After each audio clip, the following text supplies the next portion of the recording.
நீங்கள் வந்து உங்கள் மதத்தை பார்த்து மட்டும்தான் சலாம் அலைக்கும் சொல்கிறீங்க, மற்றவங்களெல்லாம் நீங்கள் சொல்கிறதில்ல அப்படின்பா அவர் ஒருத்தர் சொல்லியிருந்தார். பேர் ஞாபகம் வரல இப்போ. நீங்கள் வந்து யாரை பார்த்தாலும் குட் மார்னிங் சொல்கிறீங்க, குட் ஆஃப்டர்நூன், குட் ஈவினிங் சொல்கிறீங்க. அப்போ அதுக்கு என்ன அர்த்தம்? நல்ல காலை, நல்ல மதியம், நல்ல மாலை சொல்கிறீங்க.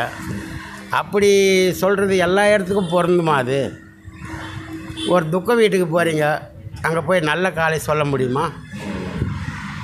ஒரு உடல்நலம் பாதித்தவர்கிட்ட போகிறீங்க, இன்றைக்கி நல்ல மாலைங்க அப்படி அவர்கிட்ட சொல்ல முடியுமா? ஆனால் சலாம் அலைக்கும்னா நீங்கள் அமைதி பெறுங்க, நீங்கள் சாந்தி பெறுங்க, உங்களுக்கு சாந்தி உண்டாவதாக. இது எந்த நேரமும் யாருக்கு வேணாலும் சொல்லலாம், எந்த நேரமும் யாருக்கு வேணாலும் சொல்லலாம். முதல்ல சொல்கிறவர் சலாம் அலைக்கும்னு சொன்னாக்கா, அடுத்து அது சொல்கிறவர் என்ன சொல்வார்னா அலைக்கும் சலாம்னுவார். அலைக்கும் சலாம்னா இது உங்களுக்கும் ஆண்டவன் அருள் புரியட்டும், அந்த சாந்தி உங்களுக்கும் கொடுக்கட்டும், இது எவ்வளோ நல்லா இருக்குது பாருங்கன்னு சொல்லிடுது. அது மாதிரி பிடிச்சிருந்தது எனக்கு. இந்த மதத்தில் ரொம்ப எனக்கு ஒரு ஈடுபாடு உண்டு. அடுத்து நீங்கள் மூணாவது கேள்விப்பட்டீங்க இல்லையா, அஸ்ஸலாமு அலைக்கும் சொல்லி முஸ்லீம்களுக்கு சொல்கிறீங்க, முஸ்லீம் அல்லாதவர்களுக்கு நீங்கள் வந்து அதிகமாக சொன்ன மாதிரி தெரியலையே. அதனுடைய நன்மை அவங்க சொல்லிட்டாங்க. அதாவது பொதுவாக சலாம்னா என்ன? அஸ்ஸலாமு அலைக்கும், உங்கள் மீது ஏக இறைவனின் சாந்தியும் சமாதானமும் உண்டாகட்டுமாக. இதுதான் சலாம்ங்கிறதுக்கு அர்த்தம். அஸ்ஸலாமு அலைக்கும் பாய் அப்படிங்கிறாங்கல்ல, நாங்கள் உட்காந்துருக்கோம், அஸ்ஸலாமு அலைக்கும் பாய் அப்படிங்கிறாங்க. அப்படின்னு என்ன அர்த்தம்? உங்கள் மீது ஏக இறைவனின் சாந்தியும் சமாதானமும் உண்டாகட்டும். உடனே அவரு அலைக்கும் சலாம்ங்கிறார், உங்களுக்கும் உண்டாகட்டும். அப்போ கடவுளுடைய ஒரு பிரார்த்தனையை ஒருத்தருக்கு ஒருத்தர் என்ன செஞ்சுக்கிறோம்? வேண்டிக் கொள்கிறோம். இது நபிகள் நாயகம் எங்களுக்கு கத்து தந்திருக்கிறாங்க. மனுஷன்ட்டு அந்த வெறுப்பு பகலாம் இல்லாம ஒரு ஆளை பார்த்தா நினைவு வரும், அவங்களுடைய ஹிஸ்டரி, அவங்க நமக்கு செஞ்ச துரோகங்கள், இதெல்லாம் வருமா இல்லையா?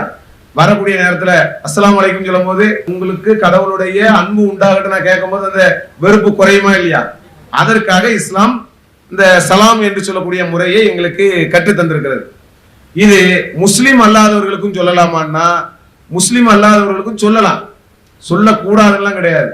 ஆனால் இது வந்து இப்போ நானே 4 பேருக்கு நான் முஸ்லீம் அல்லாதவர்கள் அஸ்ஸலாமு அலைக்கும் அஸ்ஸலாமு அலைக்கும் சொல்லணும்னு வைங்க, அதுல ஒரு 4 பேர் பதில் சொல்ல மாட்டாங்க. ஏன் சொல்ல மாட்டாங்கன்னா அவங்களுக்கு தெரியாது. அப்ப தெரியாதுன்னா நம்ம விளக்கணும். அதுல சில பேர் அதை ஏற்றுக்கொள்வார்கள், சில பேர் அதை எப்படி பார்ப்பாங்கன்னா நம்ம ஏதோ அவரை ஒரு மத நம்பிக்கைக்கு திணிக்கிறோம். இப்போ நீங்க வந்து ஓம் நமச்சிவாய அப்படிங்க ஒரு வார்த்தை சொல்றீங்கன்னு வைங்களேன், அதை என்ன நீங்க சொல்றீங்கன்னு வைங்க. அப்ப நான் யோசிப்பேன், ஏன் வந்து அண்ணன் நடராஜன் சொல்றாப்ல, ஏன் சொல்றாப்ல, ஏன் நம்மள ஏன் ஓம் நமச்சிவாயன்னு சொல்றாங்க அப்படின்னு நான் நினைச்சேன்னா அது ஒரு சங்கடங்களை உருவாக்கும். அதனால என்ன செய்வோம்னா அஸ்ஸலாமு அலைக்கும்னா அதனுடைய பொருள் உங்களுக்கு தெரியாத காரணத்தினாலையும் பதில் உங்களுக்கு அது தெரியாத காரணத்தினாலையும் நடைமுறையில் நம்ம சொல்லும் போது உங்களுக்கு அது ஒரு அசௌகரியத்தை ஏற்படுத்துங்கிறதுனாலையும் தான் அதிகமா அது புழக்கத்துல இல்லை. மற்றபடி அது சொன்னா தப்பு இல்லை, உங்களுக்கு நம்ம சொல்லிக்கிடலாம் அஸ்ஸலாமு அலைக்கும். இப்ப இந்த நிகழ்ச்சி ஆரம்பிக்கும் போதே நம்ம முதல்ல என்ன சொன்னோம்? ஏக இறைவனுடைய சாந்தியும் சமாதானமும் உங்கள் மீது நிலவட்டுமாகன்னு தான் சொல்லி ஆரம்பிச்சோம். ஏன் நம்ம அப்படி ஆரம்பிச்சோம்? இதே முஸ்லிம் நிகழ்ச்சியா இருந்தா எப்படி சொல்லுவோம்? அஸ்ஸலாமு அலைக்கும். ஆனா உங்களுக்கு அது புரியாது, அந்த அர்த்தம் தெரியாதுங்கிறதுனால முதல்லயே நான் உங்களுக்கு சலாம் சொல்லிட்டேன். உங்களை எல்லாம் சேர்த்துதான் ஏக இறைவனின் சாந்தியும் சமாதானமும் உண்டாகட்டும் சொல்லி ஐயா கேள்வி கேட்கறதுக்கு முன்னாலேயே கேள்விக்கு பதில் சொல்லியாச்சு. சரிதானே? இதுதான் உங்களுடைய கேள்விக்கான பதில். இஸ்லாம் மற்றும் சமுதாய செய்திகளை அறிந்து கொள்ள தமிழ்நாடு தௌஹீத் ஜமாஅத் யூடியூப் பக்கத்தை உடனடியாக சப்ஸ்கிரைப் செய்து கொள்ளுங்கள். மேலும் பெல் பட்டனையும் கிளிக் செய்து கொள்ளுங்கள்.